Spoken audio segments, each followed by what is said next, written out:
लड़की सबकी नजरों में एक निकम्मी शराबी थी जिसे लोग मार्शल आर्ट के लायक भी नहीं समझते थे। लेकिन जिस क्षण उसके पिता को एक महान योद्धा मार डालने वाला था, उसी पल उसने ऐसी शक्ति दिखाई कि सब दंग रह गए। उसने सिर्फ एक ही वार में 9वें दर्जे के उस गांव शो को ऐसा परास्त किया कि वह पलटकर वार भी न कर सका। तभी शहर में हंगामा मचाने आए शू परिवार को पहली बार एहसास हुआ कि ये परिवार की सबसे बड़ी छिपी ताकत वही लड़की है जिसे वे अब तक बेकार समझते रहे। कहा जाता है कि बचपन में उसके पिता ने उसकी आध्यात्मिक जड़ निकाल दी थी, जिससे वह साधना नहीं कर सकती थी। वह लड़कों का वेश धरकर दिन भर शराब खानों में घूमती रहती थी, पर कोई नहीं जानता था कि उसके पिता ने ऐसा इसलिए किया क्योंकि उसके शरीर में यिन यांग से टकराती दुर्लभ आध्यात्मिक जड़ थी। यदि वह जबरदस्ती साधना करती तो 20 वर्ष की आयु से पहले ही मर जाती। लड़की को पिता की इस मजबूरी का पता नहीं था। बचपन से ही वह उपहास सहती रही। अंततः उसने अपनी जन्मजात प्रतिभा छोड़कर केवल आंतरिक शक्ति का अभ्यास शुरू किया। यद्यपि वह ऊंचे स्तर तक नहीं पहुंच सकी, पर उसकी आंतरिक शक्ति मार्शल संत के स्तर तक पहुंच चुकी थी। वह चाहती थी कि उसका रहस्य जीवन भर छिपा रहे। एक दिन वह हमेशा की तरह शराब खाने में थी, तभी शू परिवार का बड़ा बेटा एक महिला पर जबरदस्ती करने लगा। यह देखकर लड़की ने शराब की एक बूंद उंगली से उठाई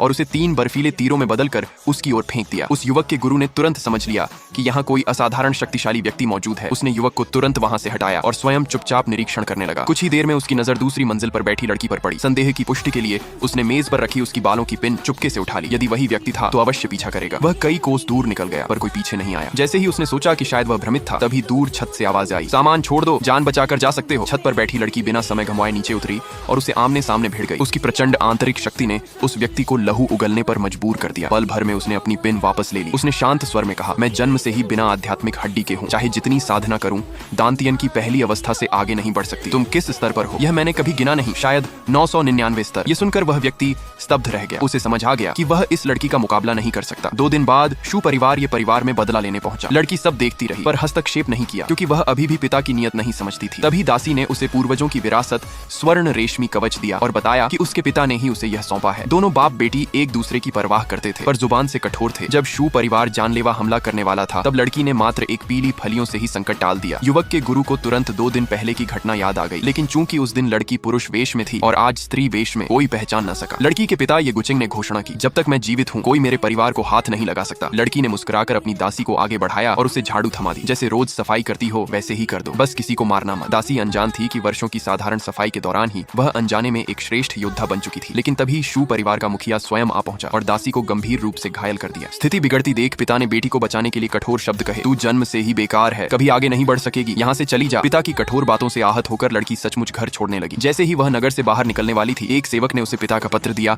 और कहा कि सुरक्षित स्थान पर पहुंचकर ही खोलना। पर जिज्ञासा से उसने तुरंत पत्र पढ़ लिया। पत्र में लिखा था कि उसके शरीर में सर्वोच्च आध्यात्मिक अस्थि थी। यदि बचपन में उसे न निकाला जाता तो वह 20 वर्ष से पहले मर जाती। पिता को पछतावे से